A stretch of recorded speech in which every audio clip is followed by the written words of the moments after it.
Welcome to the new night home of Raw and Order, the wrestling booking unit. Since it was TakeOver Survivor Series weekend, and since we already did a WBU this week, this will actually be our first recap review show. And I know we originally said we weren't a recap/review show, but this week we are, so sue us. But good luck with that, because I am joined, as always, by my partner in crime, fighting District Attorney Vincent K. Fabe. DA Fabe, what's going on, man? How are you? Well, I'm great. My stream, the internet was not good today, so a recap show is going to be fun. We'll just say that. Yeah. Also joining us is a man who needs no introduction, so I'm not going to give it to him. That's kidding. Right. It's host of Real Talk Radio, Justin LeBlanc. That's me, Justin JLB LeBlanc, whatever you want to call me. Just don't call me boring. What a week in wrestling, ladies and gentlemen. Yeah, I tell you what. I mean, we already went over most of it on the WBU the other night, and so really this is only going to be covering Wargames and Survivor Series. But it was a heck of a weekend. Yeah. A lot to get through. And since we have a lot to get through... And go ahead. Yeah. I was just gonna say let's get her done, because there's a lot to talk about, and NXT TakeOver is where it starts, where the War Games began. The War Games, the match beyond, which WWE can't actually say because AEW trademarked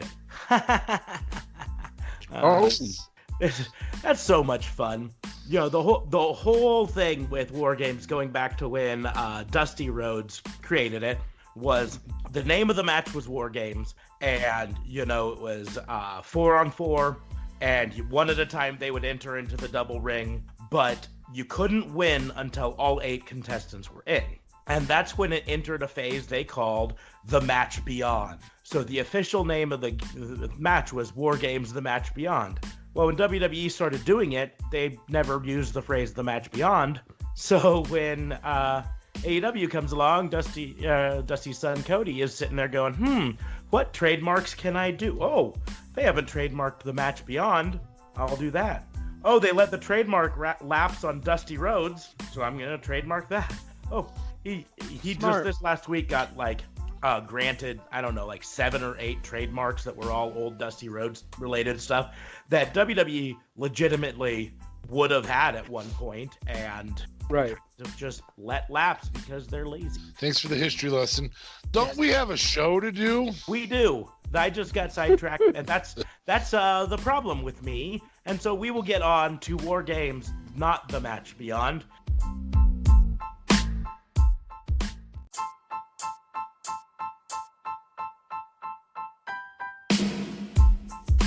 And we will start off at the beginning, which that's a good place. That's a good place. That's where usually we start. Yeah. Yep. Well, yeah, sometimes we don't. In our predictions, we didn't, but that's because we didn't know where the beginning is. Anyways, kickoff show.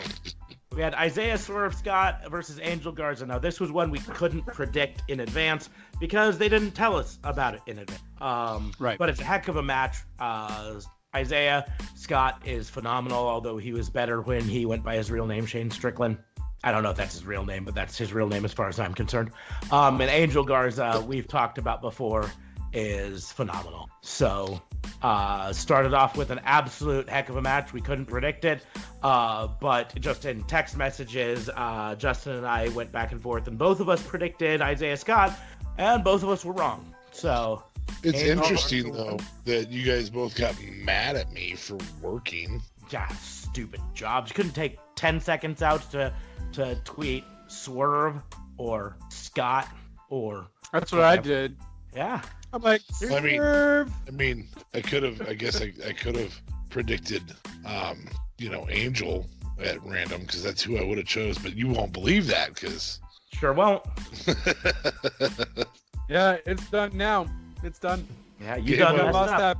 Oh, but it kind of doesn't matter, which we'll find out shortly, won't we? Yeah. Oh, snap. Fair enough. Spoiler alert. Jeez. But anyways, it was a really good match overall. Some sloppy moments at the beginning, but, both Swerve and Angel Garza are both phenomenal workers, and so we basically could have predicted a good match, and we were correct. So, but then we get in, and they started off hot with the women's War Games match right off the bat. So earlier in the night, they announced that Mia Yim had to be taken out because she got attacked by a quote-unquote unknown assailant just before the kickoff show. Who could possibly have done that? I don't know. In totally unrelated news, though, Dakota Kai stepped in to take her place. Couldn't possibly be related to Nope. Not at all. You cannot guess the writing teams. You couldn't guess where they were going. Genius writing. Genius. No possible sarcasm, way. ladies and gentlemen. It was Dakota No Kai. possible. Nah. Which, fun fact, by the way, Triple H did mention in his post-conference that that's exactly what they were planning, even the start of when they were talking about War Games. So this has been pre-planned ahead for quite some time. It's not like she was injured or something and she can perform. This was something that he was planning from the get-go, and obviously we saw that with the past few weeks. So just fun little fact there. Yeah, no, and it's a great storyline, and it's one of those things that that really kind of shows how good the writing is in NXT overall, is that they've teased it over the course of 3 or 4 weeks, and yet we still get surprised by it in a way, kind of shocked. And to get to the big news in this, the match goes back and forth. Of course, the heels have the advantage at the beginning. And just as the faces look like they're No. The heels didn't have an advantage at the beginning. First two people were Rhea and... Nope. No, it started off, the heels won the advantage because the heels always get the advantage in War Games matches. I think if you went back in the history of all of the War Games matches, there was only like one that the faces got the advantage. I would swear it was Rhea. Nope. Okay. Nope. Wrong. Nope, you're wrong. Kevin Bacon wasn't in Footloose. Nope. Nope. I think. Can we get sued for using the Kevin Bacon wasn't in Footloose thing? We could only if we use the actual clip of it, I believe. So, but yeah, no. So it started off Io Shirai and Candice LeRae in, and then Bianca Belair was the third person in, which gives her the heels the advantage. And then Rhea Ripley came in, which evened it up. And then Kaylee Ray came in, which gave the heels the advantage again. And at that point, the clock ticked down, and it was time for the faces to enter, and the door opened, and Dakota Kai steps out. She's going to be the next one in for the faces. She takes about 3 steps and then kind of stops and turns and just runs back in and absolutely lays out her quote-unquote best friend, Tegan Nox. Just demolishes her and then proceeds to just beat on her for like 2 or 3 minutes. It's glorious. What I don't get is why she wasn't allowed in the match, though. At least I think she left on her own, and then they banned her, which is that's very William Regal's character. Mm-hmm. Well, that's William Regal came out and when they were trying to separate her and said, "You're gone. You're gone."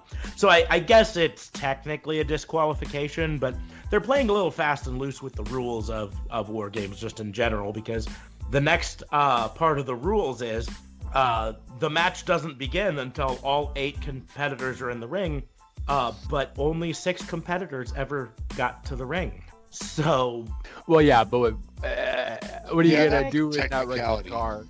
Yeah, that's a bit much there. You can't really blame them for that.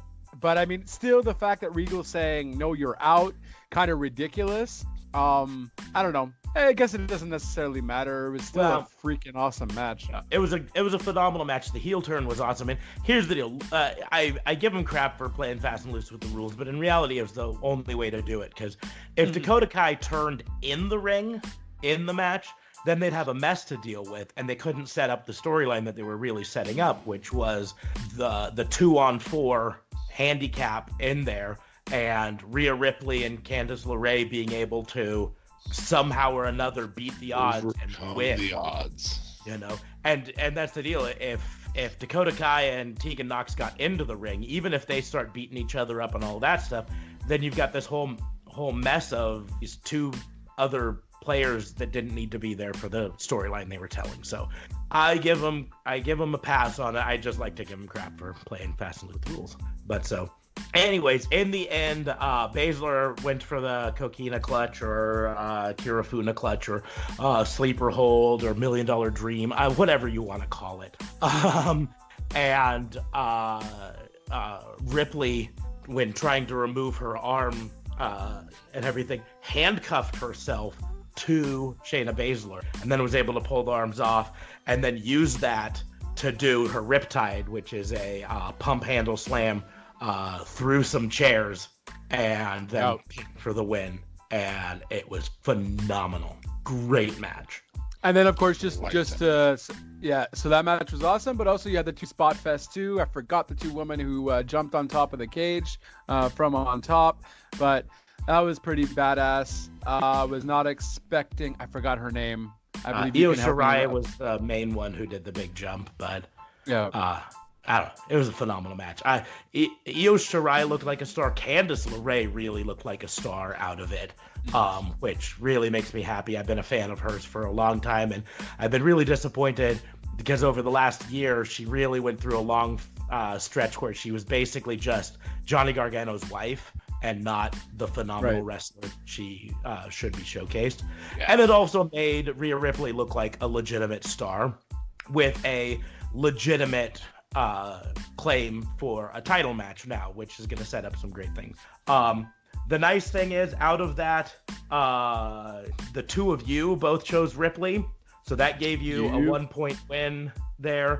I chose Baszler and therefore get 0 points. Justin, way to be tied at the top, buddy.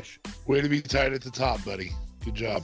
Yeah. So we go on to the next match, which was the number 1 contenders match, Pete Dunne versus Damian Priest versus Killian Dane. Now, to continue the trend, spoiler alert here, I chose Damian Priest, and the other 2 people chose Pete Dunne.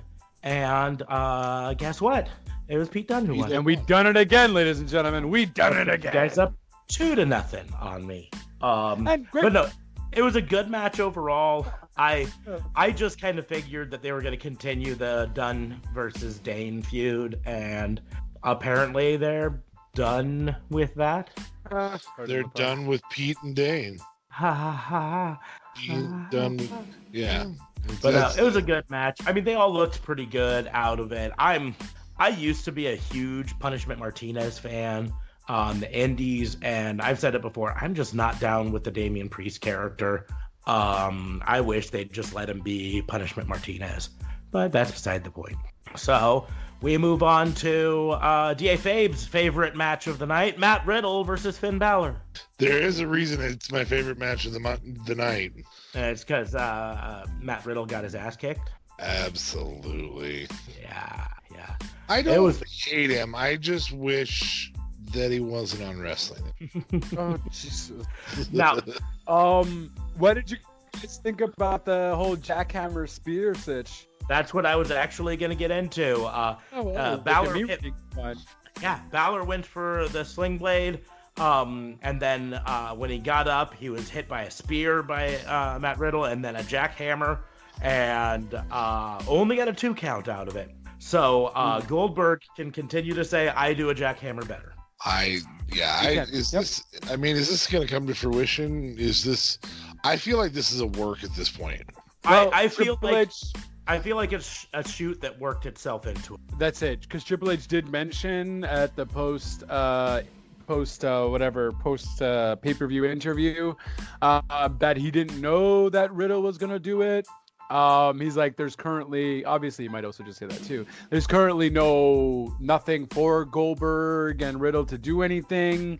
He's like, listen, we've all heard about the backstage thing that happened or whatever have you. He's like, but I was fine with it. He's like, it's nothing wrong. But I'm guessing that's what Riddle's going for, obviously. Do you see this maybe like a WrestleMania kind of thing? I think here's what it really comes down to. Matt Riddle has a long history of poking bears, hoping he eventually gets into a big name match, right? And so he's gone after Seth Rollins, he's gone after AJ Styles, he's gone after, of course, Goldberg here. And it's kind of one of those things, he just loves to get on Twitter and poke bears, hoping that it gets him a lot of publicity and maybe gets him into a big match. And this is one case where it might eventually get him into a big match. What I don't think he realizes is as much as he's got fans in wrestling, DA Fabe being the number one of him. Absolutely. I don't think he realizes how much sway Bill Goldberg would have over the booking of that match if it ever happens. For sure. If you think Bill Goldberg's going to lay down to Matt Riddle after Matt Riddle smack talks him on the internet and backstage and all that stuff, he's got another thing coming. That match is going to end in a spear jackhammer by Goldberg, and it's probably going to be about 2 minutes. Yeah, I mean, he might allow in the booking. He might allow to and that might be where Riddle says, "I'm not doing it." Then Yeah. So. I think he just wants the Mania. I just think he wants to be part of WrestleMania somehow. He's like, guys, the way it's looking right now might not be part of Mania. Let me at least see if I can get a Goldberg match going and see if I can get the crowd hyped up for that. Because he's been working hard at the whole Goldberg feud for a while, even though it's mostly one-sided. It definitely still got Goldberg's attention, though. So we'll see. And that is where DA Fabe gets out to a slight lead because both him and I picked Balor, and Justin, for some weird reason, thought that Matt Riddle would win versus Balor's first match back in NXT after, turning heel. Hey, bro, listen, all right? You don't mess with the bro code. The bro code is always there. And I don't know, I just thought Finn would just make Riddle look good, even though it was his first match back. And I think this is where I even mentioned I wanted to just change it up a bit since everybody was doing it. But it is what it is, bro down. And that's how the cookie crumbled. So, and then we get to the final match of the night, the men's War Game match. Team Ciampa versus Undisputed Era. And previously, Team Ciampa, Tommaso Ciampa, had tweeted out that he'd talked to a potential fourth man. It's all going to depend on whether he can make it or not. And that was really it. So we didn't know who the fourth man was going to be. And they come out and they get in the cages, and there's the 4 men from Undisputed Era and the 3 men, Tommaso Ciampa, Keith Lee, and Dominik Dijakovic, get into the other cage, and the 4th man does not. And the entire match, up to a point, features Morrow and whatever the other guy's name, Vic Joseph, I don't remember. Nigel. Yeah. saying, "Oh, is there a 4th man? Oh, we don't know. No one ever said anything. Oh, jeez." And I was like, yeah, beat us over the head with it. We get it, right? But it was a great match, back and forth, going on. Keith Lee did some phenomenal things. Adam Cole did some great stuff. It got to a point there, of course, once again, heels had the advantage in this match. So it started off with with 2 people in the ring, and then the second Undisputed Era guy came in, so it was 2-on-1, and so on and so forth. And it ended up it was 4-on-3, and it came time for the 4th man to come in, and in kind of a side wager, whatever you want to call it, during the predictions, we all had predicted who we thought the 4th man would be. We were all wrong. We were all wrong.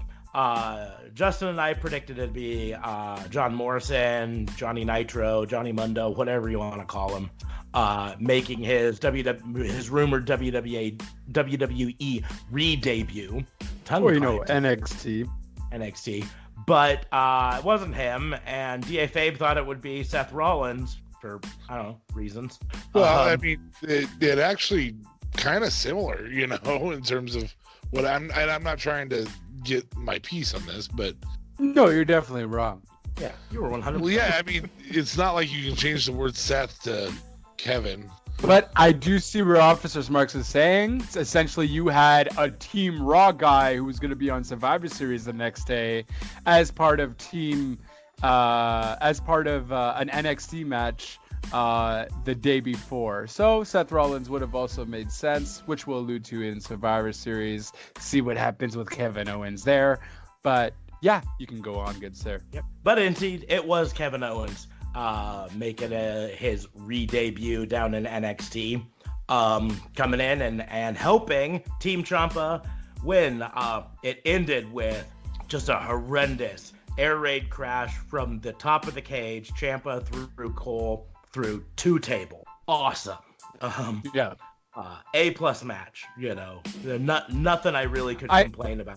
I thought you were going to say it ended with Britt Baker's shocking face on WWE television. Well, there was that. And even more than just her face, they actually mentioned her by name. Yeah, that's Morrow's doing. They said Adam Cole's girlfriend, Britt Baker. Now, they didn't say Britt Baker, DMD, who wrestles for AEW, but It still was pretty big to have actually her face and acknowledgement of her on NXT. So I applaud them for that. No, but apparently it wasn't legitimate. Triple H actually felt bad for that. The camera guy was actually just looking for someone who is deeply concerned, and that was the most concerned person. Yeah. So Triple H didn't actually know. But he did later say, it was the right thing to do to acknowledge, Yes and no, but he also feels bad because he doesn't want to get her in trouble. She'll be fine. She wasn't going to get in trouble. Yeah, Cody's not going to do that. No one from AEW is going to be angry at her for that. I mean, especially if you've seen any of the tweets from Cody over the last few weeks. Cody is by far the most humble person out there. When NXT beat AEW, instead of throwing stones or whatever, he says, hey, we get back up when we go to work next time. They did a good job. So he didn't pull a Chris Jericho, is what you're saying. No. Chris Jericho. It's a marathon, not a race. Chris Jericho's playing a character. Yeah. And maybe Cody Rhodes is playing a character too, but he's playing it very well as, the respectful good guy, And I think, his kind of statement from the beginning is there's room in this world for 2 wrestling promotions. He's not pulling a Eric Bischoff. My number one goal is to put WWF out of business. He says there's room for two teams in here. But anyways, back to NXT Takeover. Top to bottom, a phenomenal show. I think maybe the lowest grade I could give any of them is maybe a B. Yeah, I agree with that. For individual matches, sure. Mm-hmm. Sure. Some people who didn't perform quite as well as others, but I would say hands down, this year's men's War Games was better than last year's. Now, I didn't watch. I've yet to watch 3 years ago when Undisputed Era took on a different plethora of people. But this year's was much better than last year's, and it seemed more like last year's didn't really make sense. It was, War Games is here, so War Raiders, you guys are going to be in it, and all that stuff. This year it was like, y'all are assholes and we're pissed off was the group of people that were going up against the Undisputed Era. But I mean, I think it says a lot that probably the worst of the matches was probably the Damian Priest, Pete Dunne, Killian Dane match. And that was by far not a bad match at all. No. That's why I say, I mean, like maybe a B on it. I don't know. B+, You had 4 A matches and a B+, maybe. I don't know. Yeah. No, that's it. It was just a great pay-per-view. And it was only 4 matches, right? 4 matches. 5 matches. 5 matches. Including the Angel Garza. Right. And honestly, it lasted, and it was, 2.5 hours? And I was thoroughly entertained for 2.5 hours. That seems to be kind of the running theme with takeovers over the course of their time.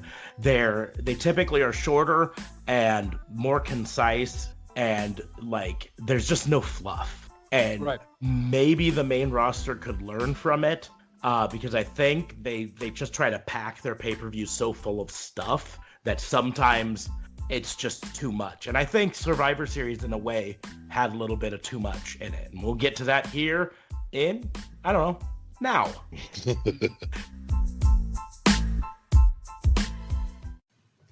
I'm going to break in here really quickly to talk about our sponsor. I know you've heard me mention Anchor.fm before. It's by far the easiest way to make a podcast. Let me explain really quickly. It's free. You don't have to have any experience in advance to do it. There's creation tools that allow you to record and edit your podcast right from your phone or computer. They're going to distribute your podcast for you so it can be heard on Spotify, Apple Podcasts, many other more, Google Podcasts, pretty much any place you can look for a podcast. And you can even make money from your podcast with no minimum listenership. It is everything you need to make a podcast in one place. So what are you waiting for? Go download the free Anchor app on the App Store or go to anchor.fm to get started.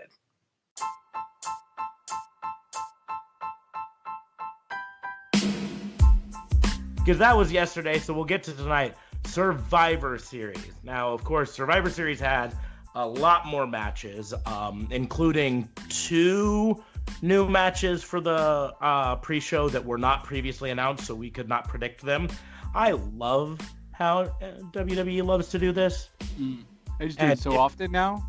Yeah, it's like every pay-per-view, they're like, oh, by the way, here's 2 or 3, or in the case of Hell in a Cell, 5 matches that we didn't previously announce. Yeah.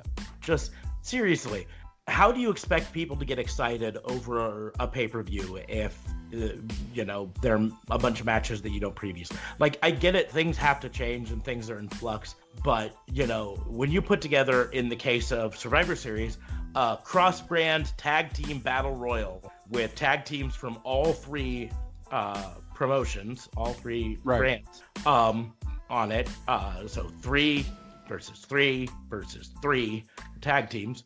That's 9 tag teams altogether that you had to coordinate. You're telling me you threw this together in the last 24 hours? Yeah.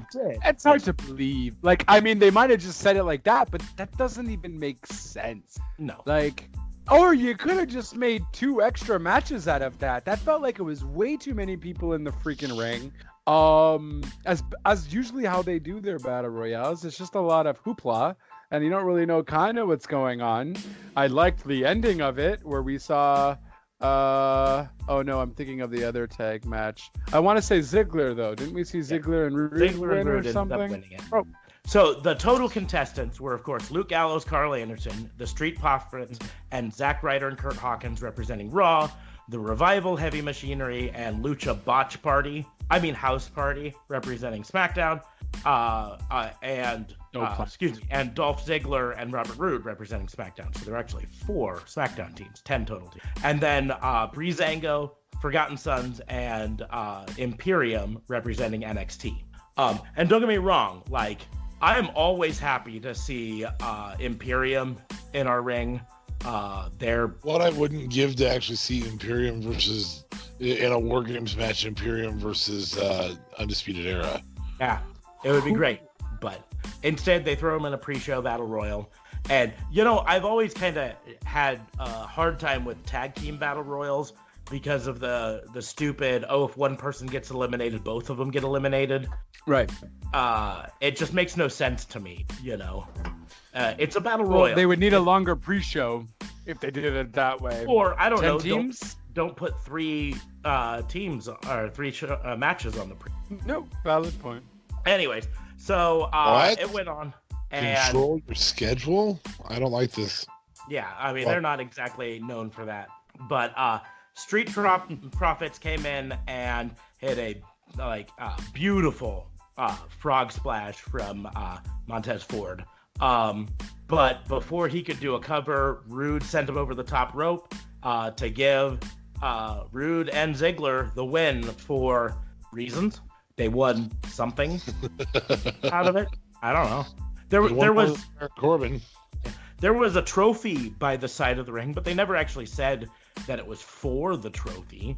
Oh no, wasn't that trophy the OC's trophy though? That was actually for the Battle Royal? Okay. Yeah, maybe. I don't know. And like I said, they just showed it. They didn't really talk about it. So it was just, Battle Royal. I don't know. So we'll see.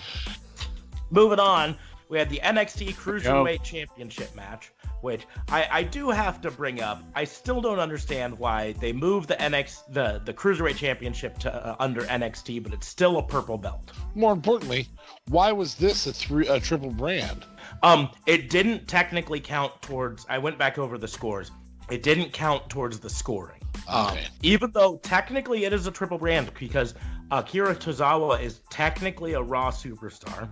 Yep. Leo Rush is technically NXT since it's the NXT championship, Cruiserweight Championship, and Kalisto is technically a SmackDown superstar since the Lucha Botch Party, House Party, I keep saying it, was in the SmackDown side for the tag team battle. But they didn't technically count this as one of the branded wins, one way or other. So. Okay. Damn. Hey, way to okay. freaking make your wrestlers look more interesting. On the whole Lucha Botch / House Party thing, it's okay that you make that mistake. I mean, I've heard a couple times recently where people got Adam's name wrong, so we're okay. Whose name? Adam Cole Bebe. Oh, Mr. Bebe's name. Oh, sorry. Yeah. I wasn't sure. Sorry. There's lots of Adams out there. Adam Wilborn, Adam Cleary. There's probably even several Adam Coles. This is why we have to refer to specifically Adam Cole Bebe. Nicely way. That was well done. Yep. Anyways, I enjoyed that. In the end, it was a cruiserweight match that they love to throw in the kickoff show. And Leo Rush won and kept the Cruiserweight Championship, and it was a match. Yeah, that's the best way to describe it. That's It was a match. It was in a ring around ropes with four corners. That's the definition of pre-show matches right there. It was a match. It was a match. Oh yeah, Vince didn't care about it, so it's not going to be well written at all. And you would think though that if Vince didn't care about it and didn't put his 2 cents in, it might have actually been a better match. But unfortunately, he only doesn't care about people he can't ruin that already aren't really all that entertaining to begin with. Well, and I like Leo Rush, and I like Akira Tozawa. I mean, they're both phenomenal wrestlers, and Kalisto is a wrestler. But like, there was no storyline going into it, no hype for it. Last thing we knew, there were people down in NXT competing for a number one contenders ship for the Cruiserweight belt, one of them being Angel Garza, and yet on the Survivor Series show, someone got a shot, and it was none of those people who recently were competing for a number one contender shot. Yeah. So it made no real point one way or another, and of course, being on the kickoff show, they're playing to a half full arena because people are still getting beers and filtering in. So the arena's not particularly into it, and I mean, it was just like, it was a match. It happened. We'll move on to. We spent way too.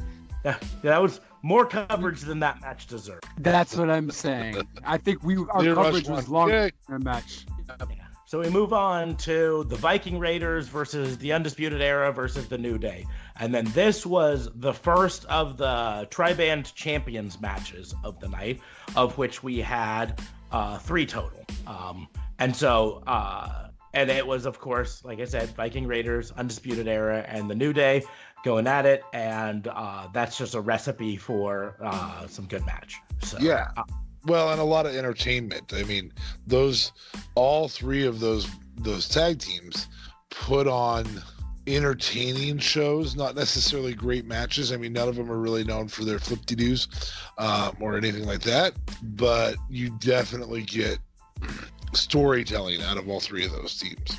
Yes. And frankly, anytime you can have Kyle O'Reilly and Bobby Fish do the total elimination, their up and down move, I pop hard for it. I love that finisher, whatever you want to call it.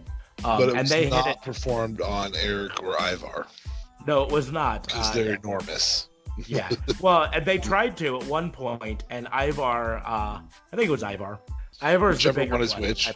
Did we figure that out finally? I think Ivar's the bigger one and Eric the smaller one.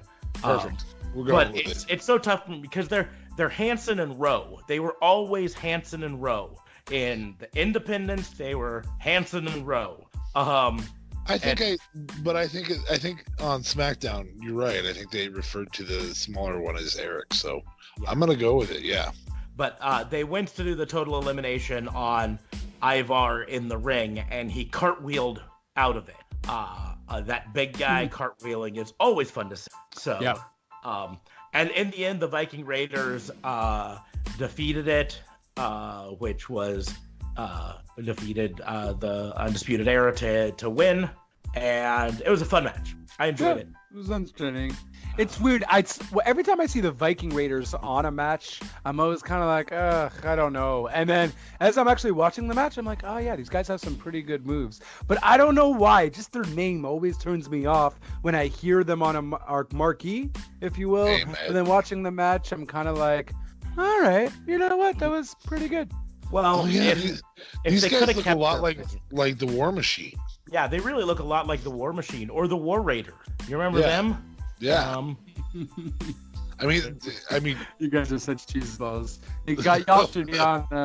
Y'all should be the poster boy for Cheetos. Get that Cheetah Cat out of there and put you guys straight smack in the middle.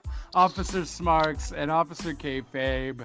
Hashtag not sponsored. Cheetos. Hashtag not sponsored. Come at us, Cheetos. Give us an Anyway, so the Viking Raiders win this one. Yes. Put on a show. We need to move on. We got a lot of show to cover still here. We still do. In fact, this is all pre-show. That was all pre-show. So now we get to the main event. Not really the main show. There we go. And of course, ladies. It starts with the ladies' Survivor Series match, and I have a little bit of a bone to pick just because this was a phenomenal match, and it really deserved a better spot than the first. You know what I mean?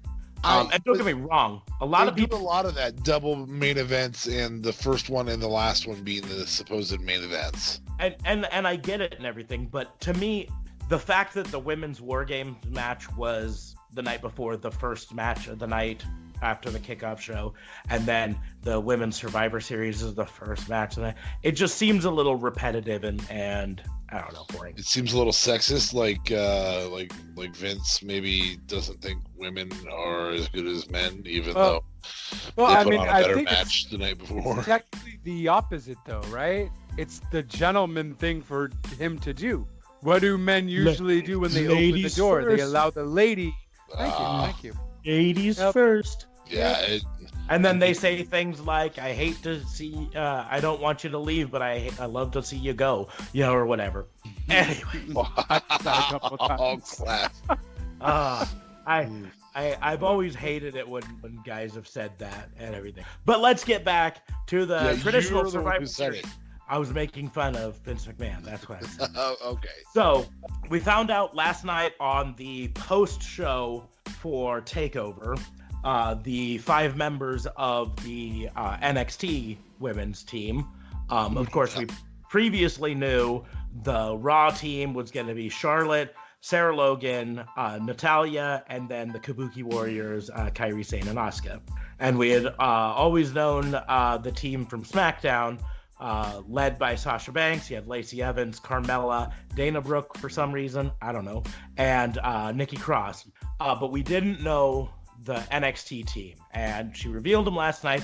And we knew Rhea the whole time. We knew Rhea was the team captain, and we didn't know anyone else. And then on SmackDown on Friday, the NXT women invaded, and it was Rhea Ripley, Candice LeRae, Mia Yim, Tegan Knox, and Toni Storm. And I marked out hard because I think Toni Storm is amazing, and I really wish they would bring her over and put her on NXT so more people here in America could see her on a regular basis, because she is phenomenal, and she's only, I think, 23, so she's got a lot of career ahead of her, and a lot of big ups.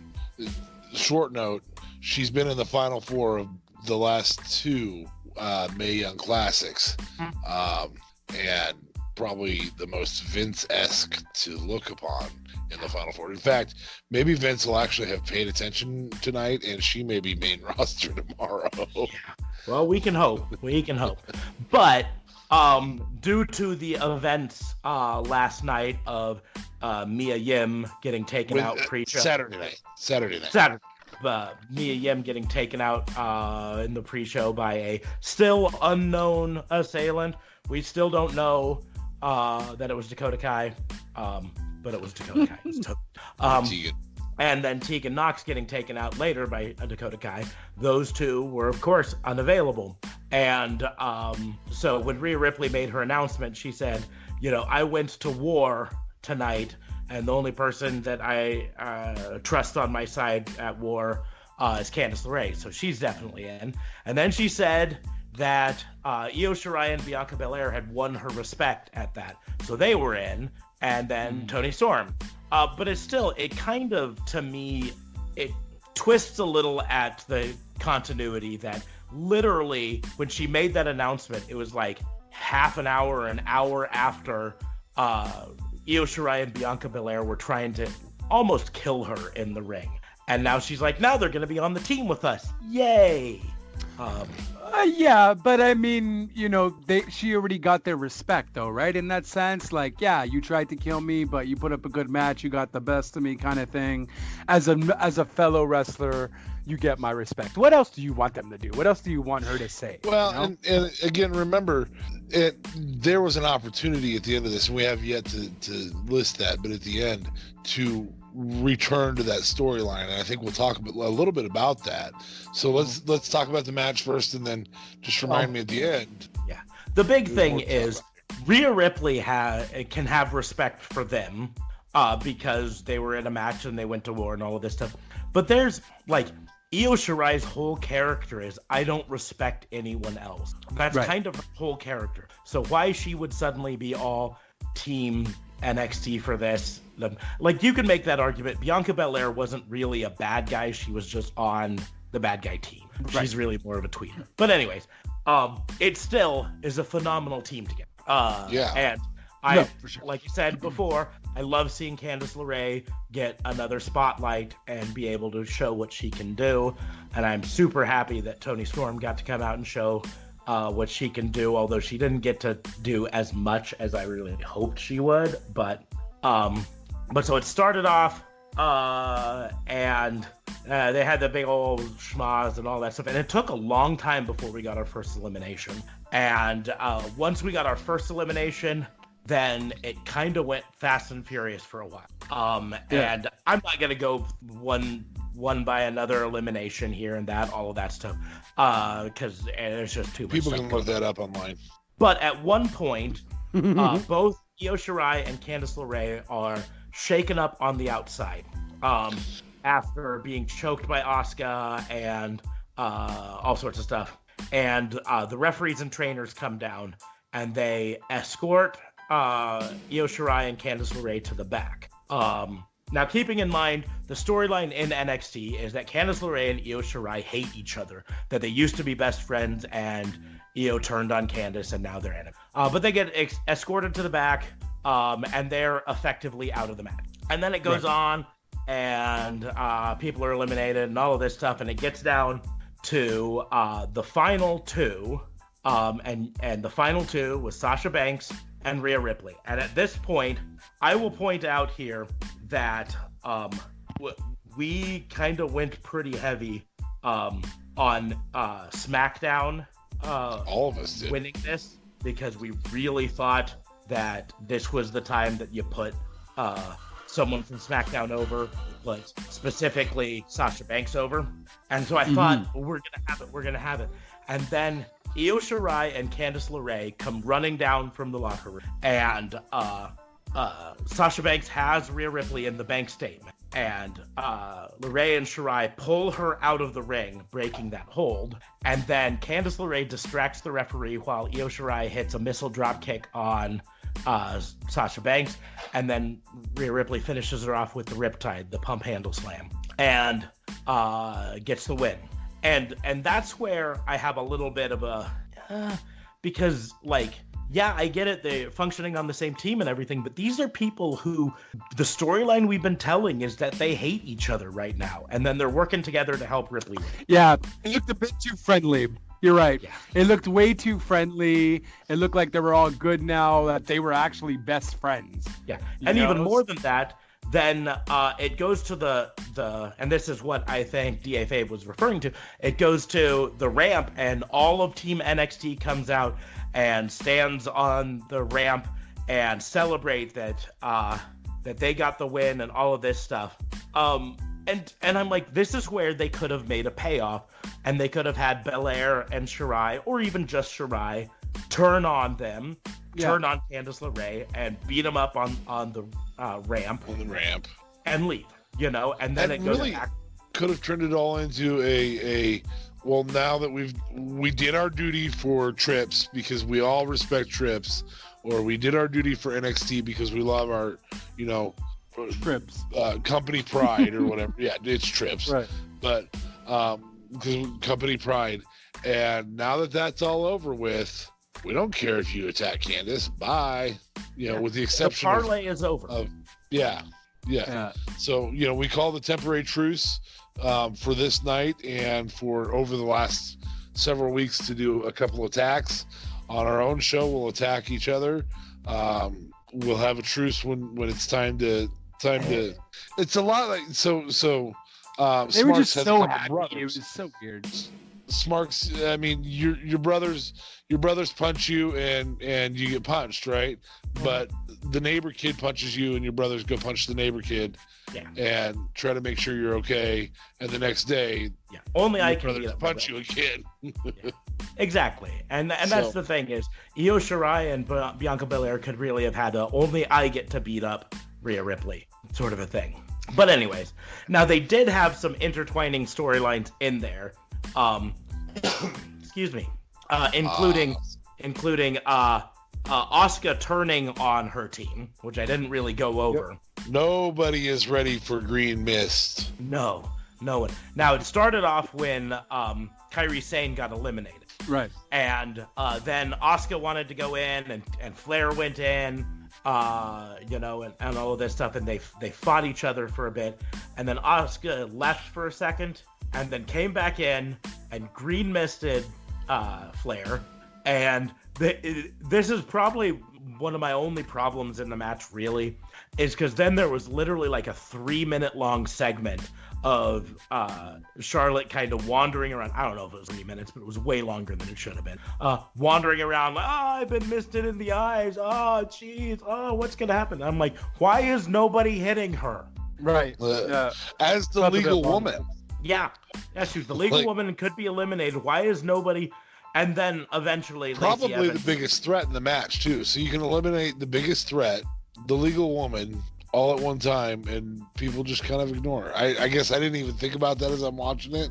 I allowed the shock factor to sink in. I allowed the suspension of disbelief. So. And that's fine. I just had a little bit less of it because I'm just sitting there like, why is it taking so long? And then Lacey Evans hit Charlotte with the women's right and then pinned her. Oh, it was Lacey. Right. And then Natalya came in and defeated Lacey Evans. So who were pals? Yeah, they were enemies after and then they were hated pals, each other's. and then I don't know. They were on a different show. Everything they're doing with Natalya is wrong. Everything. Yeah. So. Anyways, still a good match all in all, and still the team that ended up looking. I mean, Rhea Ripley looked like a star, even though she the whole weekend. Rhea Ripley looked like an absolute. Candice LeRae looked great. Toni Storm didn't get enough time to really shine, but what little time she had, she looked like. And so it really was a good showcase for NXT. And so despite the fact that I had chose SmackDown and DFA had chose SmackDown and Justin had chose SmackDown, I do think the correct team won. So oh, absolutely. So that was great there. And to go back, while we're talking about predictions, we all picked the Viking Raiders to win the previous.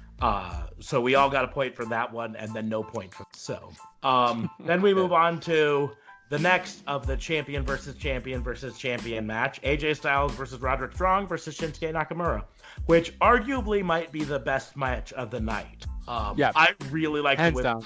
Really solid, yeah. But it was a great match all in all. And went back and forth, and Nakamura got to be the smarmy heel that he's been, and AJ Styles got to be the smarmy heel that he's been. And oddly enough, Roderick Strong, who's a smarmy heel, kind of had to play the face in this match. Well, I mean, his character in general is the face who accidentally gets a win, so. And that's pretty much what happened is, and Fabe and I had talked about it. I mean, it's a long story with Strong. I mean, he's a phenomenal wrestler, but especially in triple threats, he tends to win based on a move someone else does, and then he throws that person out and pins the person. And that's exactly what happened. Styles hit the phenomenal forearm on. He legit always wins like that? Not always, but but the last two triple threats that he's been in were that way. Yeah, they've told that story. I mean, wow. Okay. When he had Dijak and Keith Lee in him, Keith Lee hit Dijak with, was it the Hulk Smash? I can't even remember the exact finish. Anyway, but it was, one of his closers, and he drop kicked Keith Lee out of the ring and stole the win and beat Dijak. Yep. So. And that's how it happened. AJ Styles hit the phenomenal forearm on Nak, and Strong came in, threw AJ out, and pinned Nakamura for the win. But it was a great match, and there were a whole lot of false finishes, whole lot of attempts at Styles clashes and Kinshasas and everything. But Strong won, and at this point, it becomes a little separation because both myself and Justin picked Strong to win, and DA Fabe picked Nakamura to win. But there's going to be a twist on these whole predictions coming up, so stay tuned. By the way, I'm just going to roll back every time somebody says wah wah, i.e. Justin, 4-2 on the NXT show. Yeah, we're not talking leave it alone. NXT was yesterday. Okay, go on. But what was next was the NXT Championship match, Pete Dunne versus Adam Cole. Now, flashback to our predictions there. Both DA Fabe and Justin predicted Pete Dunne to win. So if my prediction had come true, this would have been... No. I picked Adam Cole. No, picked Pete Dunne to win at TakeOver. Oh, the night before. Okay. I picked Damian Priest. So if my pick had won, this would have been Adam Cole, Bebe versus Damian Priest. Yeah. But so for this, myself and DA Fabe picked Adam Cole, and Justin picked Pete Dunne. Because why did I pick Pete Dunne? I don't know. Reasons? I don't know. Because Mr. Bebe is a stud. Okay, maybe I just wanted to be different. Yeah, maybe you just wanted to be different, but long and the short of it, I was like, there's no way that they're going to have the NXT champion lose the championship to someone else on a non-NXT branded show. Yeah, I don't know what I was thinking. But, and spoiler alert, Adam Cole was the one who won, so. Adam Cole, baby. Yep. He hit his... I was kind of disappointed by the match, though. Yeah, wasn't that decent? Just felt like they could have done more. Remember, especially for Adam Cole, baby, he's been kind of the workhorse of all of WWE the last 3-4 weeks. Mm-hmm. Not just of NXT, but all of it. And keeping in mind, he is working with a fractured hand that he's got taped up, not in a cast, taped up. Yeah. But on top of it, Pete took Dunne a 15-foot fall through 2 tables. Yeah. Pete Dunne wrestles kind of a style that some people either like or don't like. And I thought it was a good match all in all. I did have to laugh that Adam Cole came out with his ribs wrapped to sell the match from last night, but they were wrapped kind of in the same way that Diamond Dallas Page used to wrap his ribs back in WCW, which was low, too low to actually be around ribs. It was really like wrapped around your stomach, and it always cracked me up in WCW. I'm like, that's not where ribs are. How does that help your ribs? And that was basically the way Adam Cole's was. It was that. But in the end, he hit the last shot to the back of the head and got the 1-2-3. Yep. Love that move too. Yeah. The last shot. Adam Cole, baby, we challenge you. Come on the show, man. Yes. Or, send your girlfriend. to now he's definitely not coming on the show. one of our houses. Not my house. My wife will kill me. Okay. I was referring to Justin and I. Yeah. Whoop. Our houses. I We'll mean, rent a house together. She could come to my house at a prearranged time when my wife was here to meet her and introduce her to our daughter and say hi and chaperone the whole event. Interview, and then she would leave. Adam Cole could come too if he wanted to chaperone as well. I was just thinking about the fact that she's a doctor. Well, I Yeah, do need that's what I I'm do saying. need some dental. I needed Your to whole check your whole family's been sick recently. Yeah. Smarts. Yes. Very sick. The 6 smarts. 6 marks. So, on that note, we will move on to the Universal Championship match. Daniel Bryan versus The Fiend. And we all were smart and chose The Fiend because there's no way in their right minds they were taking that belt off The Fiend this early. The only way this happens is if dementia has fully set in on Vince. He was dumb enough to have The Fiend lose a Hell in the Cell match, which is designed for evil, pain-causing people. Like, that could have been... You could have done a stoppage if The Fiend was beating the crap out of Seth and had Seth retain. And I don't want to live in Hell in the Cell, but the only way that this was going to be Daniel Bryan winning was Vince losing his mind. Yeah.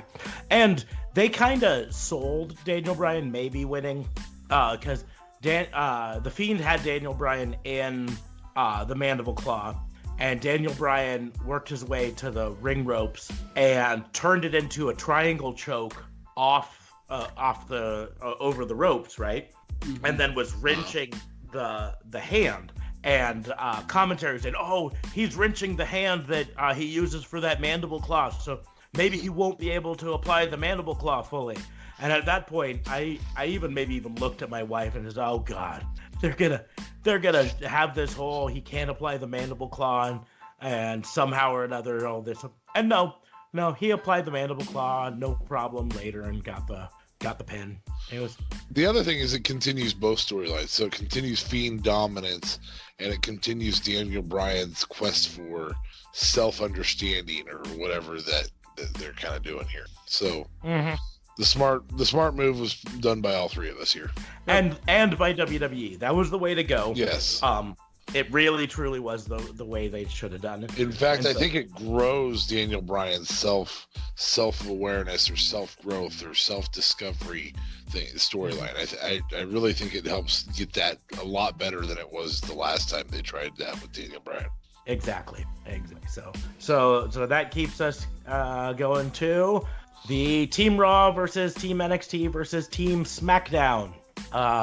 And of course, Team Raw had previously been announced with Seth Rollins as the leader, captain, whatever you want to call him. Randy Orton, Drew McIntyre, Ricochet, and Kevin Owens. Previous in the night, Seth Rollins confronted Kevin Owens with the whole, we need to know where your loyalties lie. Or you show up on NXT last night, or are you part of NXT now or whatever? And Kevin Owens said, that wasn't me representing NXT. That was me going after those punks Undisputed Era who had attacked me, which was a great way to play that off. And then he turned around and said, but you question my loyalties, I question your loyalties. And then just stuck his hand out in the Shield fist bump, implying that maybe Seth Rollins would team up with Roman Reigns at some point, or turn on Raw for Roman Reigns and whatever. So I thought that was kind of a handy little thing. And then, of course, Team SmackDown was the aforementioned Roman Reigns as team captain, King Baron Corbin as pseudo king captain, Braun Strowman, Shorty G, and Mustafa Ali, who did regain his name Mustafa.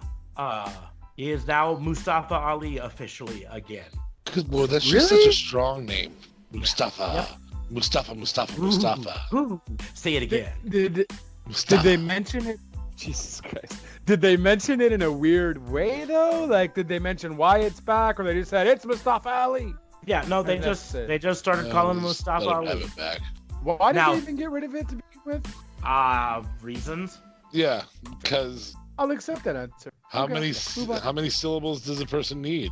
I think it's because Vince Jesus. McMahon hates first names. He hates names. No, He's- I feel like there was something that happened in like real life America, and I feel like there was a shooter or something, a school shooter or something, and That's it what they sounded did too with. close.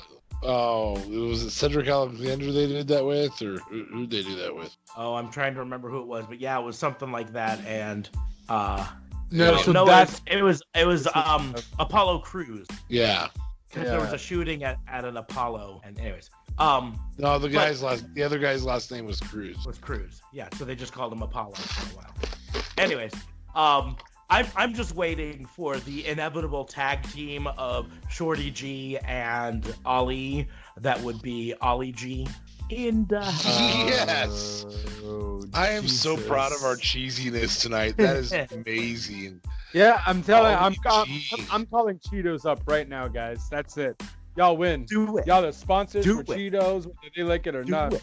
Ollie G, that's better than the Lion King reference, man. I'm so proud of you right now. And then, of course, previous in the night on the kickoff show, HBK announced the official Team NXT, which had previously we didn't know. So it was Tommaso Ciampa, who we pretty much assumed was going to be in it, Keith Lee, who we all pretty much assumed, and then Matt Riddle, who none of us thought was going to be in it, Damian Priest, who we thought maybe.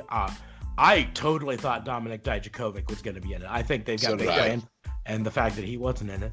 And then Walter was in it. And that really kind of surprised me that they'd bring Walter in. They're throwing You know a what? little He's love very to popular, UK though.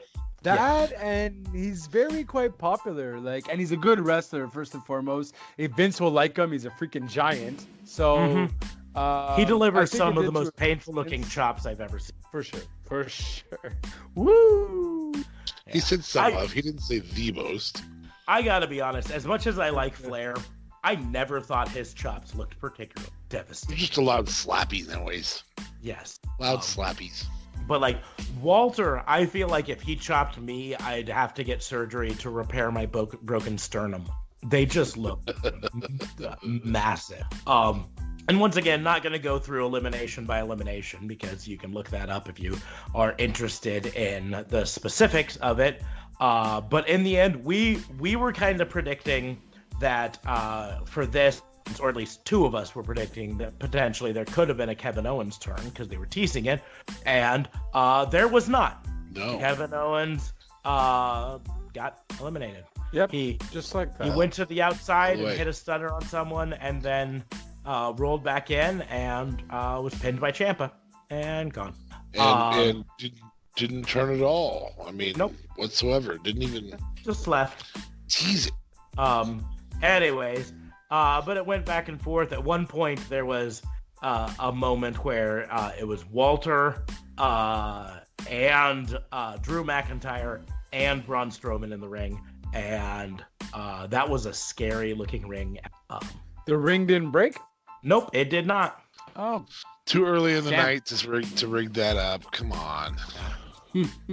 But in the end, there was a moment close to the end that there was a fight between Roman Reigns and Baron Corbin, and Roman Reigns dropped Baron Corbin with a spear, and then just stood back and let Ciampa pin him. Yeah, And just like that. just literally, just like, go ahead, pin him. Just like that. He's my teammate, but you can pin him. You can go ahead. Which is a I'll heel let turn, you lead. except for the fact that he did it to one of the best heels in the game right now. So The final kind of in the ring, you had Roman Reigns, Seth Rollins, and the last guy from Team NXT, Keith Lee. And that really kind of surprised me that Keith Lee was the final man from NXT. And even more than that, what surprised me is that and Justin and I both predicted NXT would win this one, and both Justin and I were wrong. Roman Reigns, because we didn't expect Roman Reigns to be the last one from SmackDown, and we were both probably stupid because of course Roman Reigns was going to be the final guy from SmackDown, and of course if he's the final guy from SmackDown, he's going to win. Vince. Yeah, because Vince. That's reasons there. That's it, Vince. But so because of that, D.A. Fabe, who had predicted SmackDown, got the point on that one. Good call. Well done. So, and then we have. But my reason was wrong though, because my reason was for Fox, and it was for Roman. But and then the second to last match, no holds barred for the WWE Championship, Rey Mysterio versus Brock Lesnar. No. Joker Mysterio versus Brock Lesnar. Yes, he was in a Joker theme. He was Joker themed outfit with the hair and everything. It looked completely ridiculous. Thank God the match was somewhat halfway decent, but Mysterio just looked ridiculous. In fairness, Mysterio has done superhero and supervillain themed ring gear for a long time. It's always looked stupid, but some people love it, so whatever. Big storyline of this, because it was a no hold barred match, Mysterio immediately went for the steel pipe, and then they were fighting for a while, and at one point, Mysterio got suplexed and all of this stuff, and Lesnar grabbed for the pipe, and Dominic hit the ring with a white towel, pleading for mercy like he's going to throw in the towel, which I can't help but wonder if wasn't a sly dig towards AEW with the ending of the Full Gear match. But Brock grabbed the towel and threw it out of the ring, and then looked like he was going to try to hit Dominic with something. And Dominic hit him in the nuts. And then Mysterio hit him in the nuts. And then they did a series of pipe shots, and then a chair shot, and then a double 619, and then a Dominic frog splash, and then a Mysterio frog splash, and then a double cover. And I thought, oh my goodness, G.A. Fabe and I are right. We both predicted that Rey Mysterio would win this for different reasons, I think. But we both thought this is a good chance to put it on Rey Mysterio and give him just a short run with it and all that stuff. And Lesnar kicked out, and then they both went back up to the top rope to deliver, I guess, more frog splashes, I guess. And Lesnar just popped to his feet and went over and just grabbed Dominic and just brutally German suplexed him to the other side. And then Mysterio made a jump, and Lesnar caught him into the F5 and won. And a short match, and probably maybe the worst of the main show, at least overall. For sure. I'm gonna go ahead and say, with the exception of pre-show, worst of the weekend. Yeah, very possibly. But whatever. So in that case, Justin got a point there because he was the only one who picked Brock to win. Like, come on, guys. Anytime Brock is in a match, he's winning. Unless it's against Seth Rollins or Goldberg, Brock is winning. Rey Mysterio is not going to win. He's lost to Roman. Oh, it's true. Good old Roman. Well, I think we're all safe to say now, anytime Roman's in a match and he's left on a team, he's definitely going to win it for everybody to make him look so much better. Freaking Roman. But yeah, it was, it was a Brock match. What do you want me to tell you? I just enjoy him beating the holy hell out of Dominic. Yeah, that just wasn't enough. Makes me happy. I feel so evil. Wow. And then we make it to the main event. It's time. Yeah, no, I'm wrong old promotion. school. I prefer the other brother, cousin, stepbrother. Anyways, can we not say that one? Technically get sued. Technically, you could get sued for the "It's Time" because he owns a trademark on that as well. But we're too small time for to us, I think. Well, then let's get ready to rumble. Let's just do it. That the one main I know event for a fact we can get sued on. Fortunately, we're small time. I lost 3 podcasts over that. Anyway, but so let's do this. champion versus champion versus champion. Becky Lynch versus Shayna Baszler versus Bayley. And it was a good match. Great match. All around. Yeah. Bayley came out looking like she was going to ask to speak to the manager.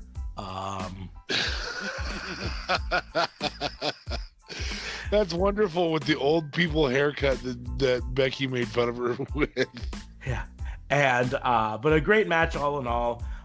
Now going into this, they made sure to point out that the total tally, Raw versus NXT versus SmackDown, at that point was Raw had won 1, NXT had won 3, SmackDown had won 2. So going into this, the only thing Raw could do for the total tally was play spoiler for SmackDown. The only thing SmackDown could do was potentially tie. So this was all NXT's to win or lose, really. If NXT lost to either of them, it ended up being a tie in one way or another. But anyways, long story short, it was so great. Baszler got Bayley in the Karafuna clutch, and she got out of it with a pinfall attempt, and then Baszler kept it locked in, and then Bayley hit a side suplex, and then went to the top rope to hit her elbow, which, quite frankly, once Kairi Sane got pulled up to the main roster, Bayley should have stopped doing that, because nobody does a top rope elbow drop better than Kairi Sane right now. Well, she wants to be Macho Man, right? Like, Yeah. that's her whole thing. Technically, Bayley was doing it first. Yeah, I don't She's care been who. using that. Yeah, I don't care. If someone does it Okay. better, someone came along and did it better, and now it's time to give up and do something else. Because Kairi Sane just looks so beautiful and so painful. Oh, but And Bayley's looks, I don't know. Okay. Macho Man-ish. No, even Macho, because Macho Man, when he came down, he had one of his hands on the other hand, and he landed on the point of his elbow. And Bayley's never looks. But anyways, she goes up to do it, and when she's coming down, Baszler maneuvers, catches her into the Kirifuna clutch, and gets the win for the tap out. And I would point out that all three of us chose Baszler to win, and all three of us were correct. But that begins a little bit of a dilemma, because we ended up in a three-way tie for our prediction.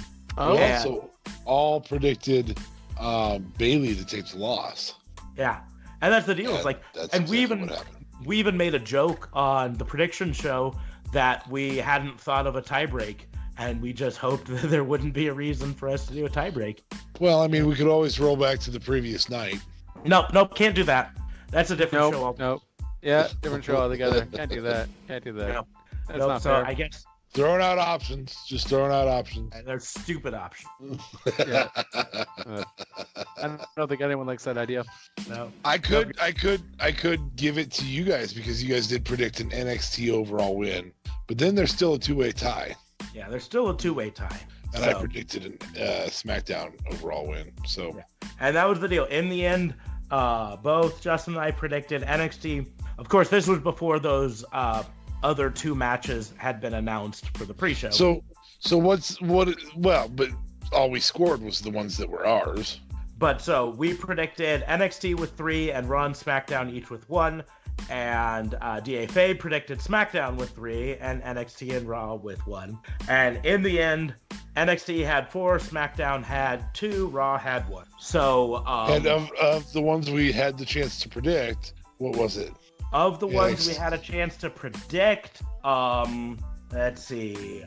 I predicted 1, 2, 3. Yeah, we predict three NXT. So there was only one of the That'd be NXT ones. that Three we did. NXT 3-1-1, right? Yes, 3-1-1. And so yeah. So but all in all, good night. We can argue back and forth based on our predictions, who won or who didn't. But we've said this before: who really won? The people watching the show, the fans, because this was a great weekend of wrestling or sports entertainment. But we can all, I think, say we were very sports entertained.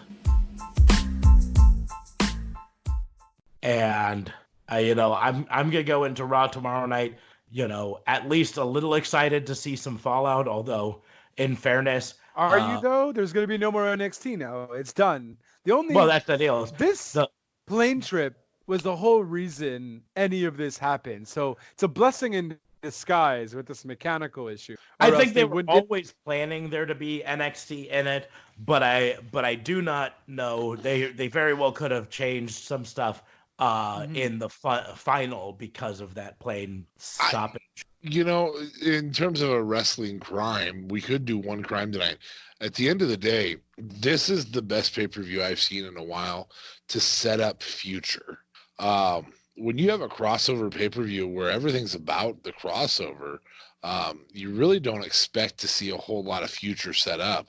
And that was at least my biggest fear coming into this weekend, was that we were going to have nothing said. There was just no story, no future story being said. We came out of this weekend with a better Daniel Bryan storyline, and I don't like Daniel Bryan, and so that's a good thing. I did miss Finn on the main show. I guess. Well, and that's there was no obvious place to put him storyline wise, so maybe they made the right decision by not bringing him into it. But yeah, you're right. It was kind of like, I was even wearing my Finn Balor shirt, and my wife looked at me and said, "Where was Finn Balor tonight?" And I was like, "Sitting at home on my shirt." Yeah, on my shirt. Hey, you want to make sure to throw yourself in on that Cheetos sponsorship, bud? Really? Because I get one cheesy joke in, I'm automatically a sponsor. God. Yeah, join up. Yeah, no, you know what? Good match. Good event. Honestly, TakeOver was still much better in my opinion. The Survivor Series matchups were this Survivor Series was definitely better than last year. Absolutely. Yeah. Well, and I think that kind of plays into what I was saying. I think this Survivor Series probably would have been better in the end with maybe 2 less matches.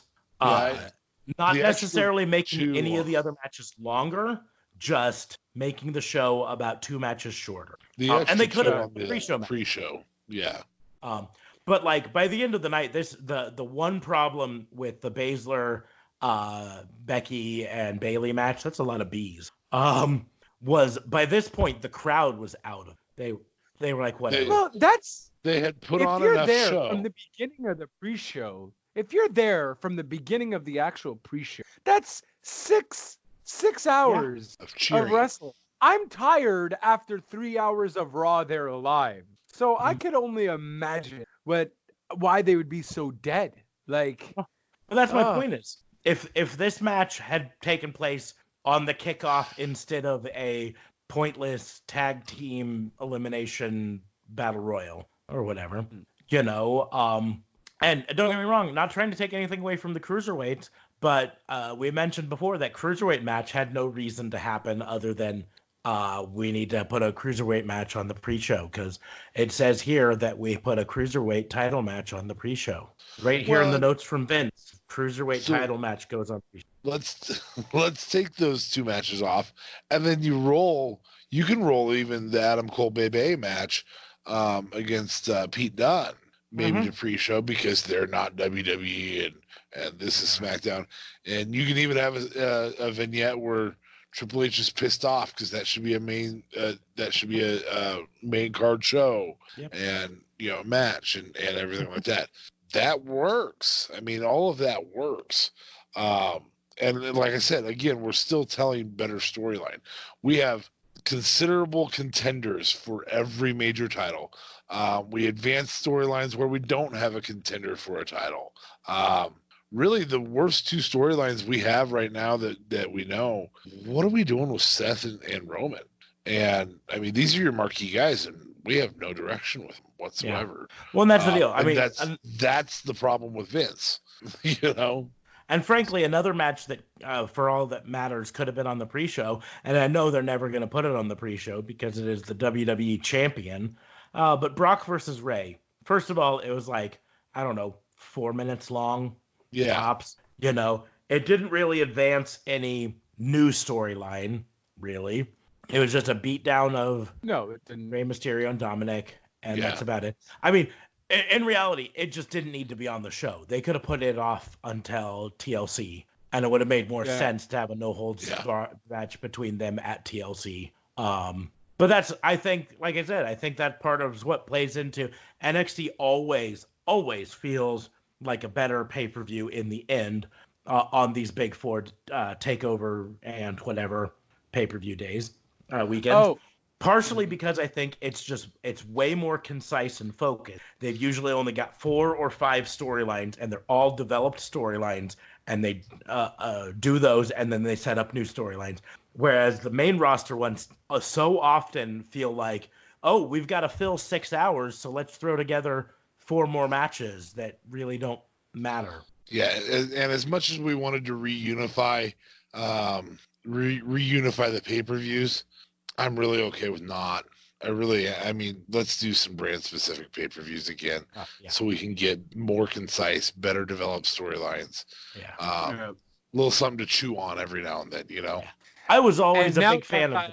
I was a big fan of the concept of brand-specific pay-per-views. They didn't do it very well before, but the simple fact is, if you take the 12 major pay-per-views and you split it up to 6 and 6 alternating, or even, you know, the big 4 are dual branded crossovers, but the other 8, you know, split those 4 and 4, then you've got basically 2 months most of the time for each brand to build storylines going into a pay-per-view, and all of the matches at that pay-per-view feel a little bit better.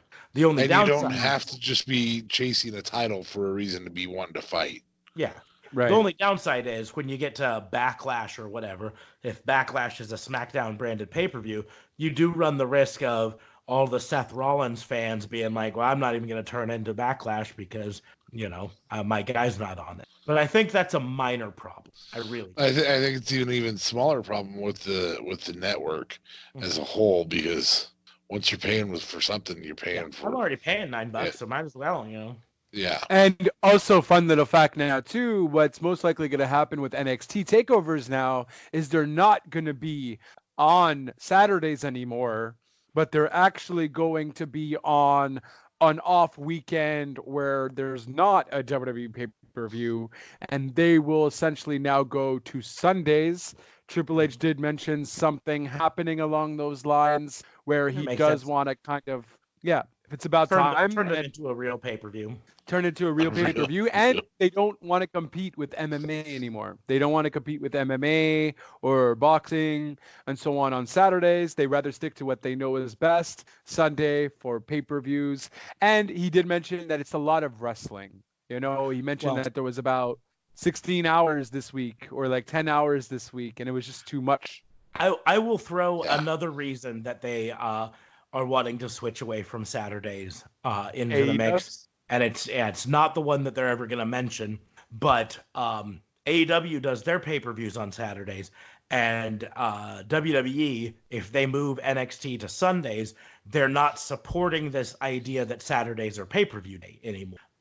And so they can kind of fight against the popularity. Because here's the deal: if the takeovers are always still on Saturdays, as takeovers get to be more popular, as NXT gains more popularity, and then the takeover comes on Saturday, and then a week later there's an AEW pay-per-view on Saturday, you stand a chance of a lot of your fans being like, well, I'll just watch the AEW pay-per-view.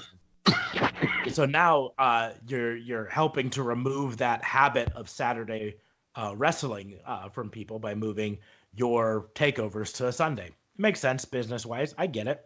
I'm still going to watch AEW pay-per-view. It doesn't get me. No, but anyone is still going to watch it anyways, because now you can just watch AEW on Saturday and watch NXT on Sunday. Yeah. You're not doing anything but helping AEW out, essentially. You're already competing on Wednesdays. Helping the wrestling fan. Because here's the deal is, the simple fact is, if there was both an NXT and an AEW pay-per-view on the same Saturday, both sides suffer. Neither of them gets the amount of views that they want, period. Yeah, on a pay-per-view, you need to make sure that you're getting the maximum booking, especially for AEW, who doesn't have a subscription in any way, shape, or form in the U.S. I guess if I was in England, I could get Fight TV, but an affordable one, I guess I should say. But WWE has that subscription system, so then you really run the risk as AEW by trying to, if you're on the same night as WWE. So there could be some.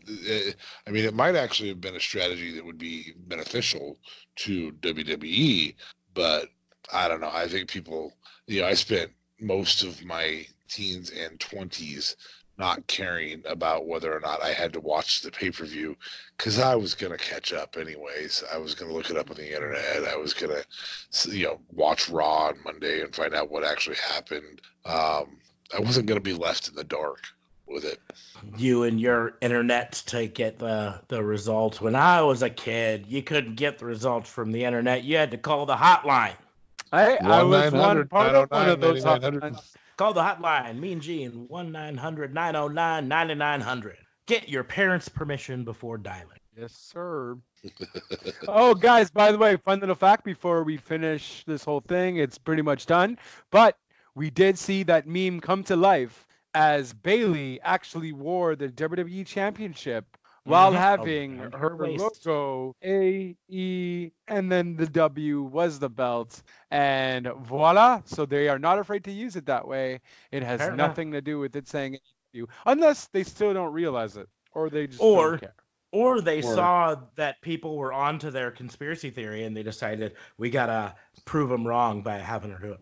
I mean, just play devil's advocate. I love when you keep your conspiracy theory going. I really do. Now, I did want to mention, because we didn't mention it, after the Bayley-Becky Baszler match, the BBB match, as Baszler is celebrating her win, the man, Becky Lynch, hit her with a leg sweep and then drove her into the announce table and then delivered a massive leg drop onto the announce table, through the announce table to Baszler, and then celebrated holding her title up and everything. Whoa. So in the end, even though Baszler won the match, Becky stood because she's the man. Well, because she's the biggest draw. Yeah. I'm going to be Eggman. I'm so hoping. Now, here's the deal. If it works the way that WWE would like it to, this week NXT could potentially spike even higher on the ratings. See a spike on the ratings because a lot of main roster fans who really didn't watch much NXT did get exposed to it tonight. So we'll see. Yeah. This could be the real start of the ratings war, where it might start going back and forth a little bit. But once again, we've said it before, that's only good for us, the fans. That's it. Yep. Because the better NXT does against AEW, the better AEW is going to bring their game up. And then AEW is going to do better, so then NXT is going to step their game up. And we are going to be the victors. And that's awesome for us. But I think we've done a pretty good review here. Does anyone have any closing thoughts? Good job, Officer Smarks. Yeah. That was really well done. You really recapped the entire pay-per-view. I'm sorry we didn't help you that much. We kind of gave our opinions, but yeah, this is more of a we were the color guys and you were a really solid Morrow. Play-by-play. Somebody's got to be the locker room leader here. Which, by the way, did you guys notice how many hip-hop references Morrow was making on NXT and how many pop culture references he was also making just on both shows? Like, it was a nonstop pop fest. He always makes a ton of them. I do know someone who noticed how many hip-hop references he made, and that's Corey Graves. And he actually disabled his account afterwards. Because Corey Graves tweeted about it, and then Morrow deleted or hit his account. But I mean, Corey Graves should know though, like, because keep in mind, Morrow had some mental issues in the past and so on and so forth. Granted, I know it's Twitter, you shouldn't take it all too seriously, but don't have one of your colleagues call you out like that either, especially when you know the guy is a little bit fragile. Maybe it has nothing to do with that either, but I think it was a shitty move on Corey Graves to do that. Yeah. I mean, I guess he's a heel commentator, so he's playing the part. But just what he tweeted out, And I quote, "Just for the record, guys, I know you wouldn't know it, but there's actually a WWE Hall of Famer and a former Ring of Honor champion on commentary. I imagine they have a lot to offer." And then the shrugging emoji. Do I know who this is? Who is that? That's Corey Graves' tweet. No, but who the Hall of Fame and ROH announcer? Well, Beth Phoenix is the Hall of Famer, and Nigel McGuinness used to wrestle in Ring of Honor and was the Ring of Honor champion. So, I thought he meant both at the same time. I'm like, what? There's a legendary, there's a Hall of Famer and an ROH wrestler? The fuck? No. And so basically he's saying that Morrow is dominating everything and not letting the other people talk at all. So I guess from now on, we will just call me the Mauro Ranallo of Raw and Order WBU. Oh, Jesus. Let's not. Mama effing Mia. Yeah, I don't want to give you that level of credit.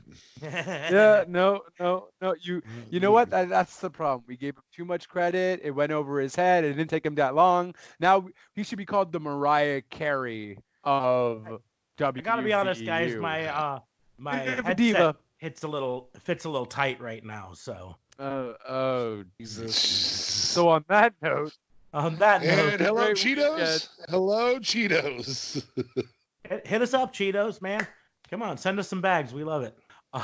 On that note, we will bring this to a close. As always, I invite you guys to hop on your computer machines, go to your favorite podcast platform, and like us. Share us with your friends. Subscribe to us if you're not already. Hop on another one and subscribe to us there. You know, there are a dozen podcast platforms out there. You can subscribe to us on all of them, and that would be wonderful. Hey. You can also follow us on Twitter. You can find me at Raw and Order WBU. You can find DA Fabe at DA Vincent K Fabe. And you can always find Justin at JLB420, Real Talk Radio's Twitter, at Real Talk Radio 8, and that's how you do it, good sir. Awesome. And of course, you can follow more about Real Talk Radio at realtalkradio.ca. You can, of course, hop on anchor.fm and leave us here at Raw and Order WBU a voice message. Or, I've mentioned this before, you can hop on there and there's a little place that you can click support us. And you can help make your favorite podcast even better by sending us as little as $1 a month. Helps us get equipment and software and all of that stuff to make this podcast better for you, the listening public. We would appreciate it a lot. You can also hop on YouTube and subscribe and give us thumbs up and all of that stuff, or go to iTunes podcast and give us a 5-star review, just like Meltzer. Helps us out like you wouldn't believe. But on that note, we will see you later this week with Cheetos. I'm telling you, call us. Come on, Cheetos, hit us up at Raw and Order WBU. Just free Cheetos works. We don't need money. Yeah, I mean, we work for Cheetos. But on that note, we will see you later this week on A Visit from the FBI. For now, case is closed.